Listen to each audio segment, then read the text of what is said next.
Hello and welcome to this new video on how to delete Dropbox backup files.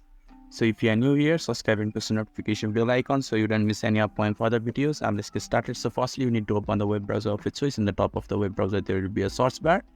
You just have to click on it. Now type Dropbox and press enter in the keyboard. Now the search results will be shown to you. You just have to click on the first search result, that is dropbox.com, and its interface will be shown to you.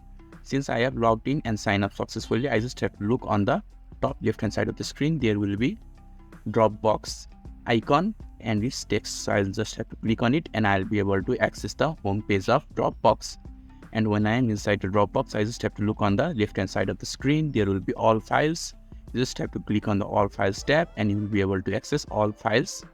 And in order to delete Dropbox backup files, you just have to choose the files that you want to delete, and after that you just have to do the right click on your mouse and there will be an option called delete. So you just have to click on the delete button and that particular files will be deleted. So this is how you can easily delete Dropbox backup files. So if this video is helpful to you, don't forget to leave a like button. Thank you.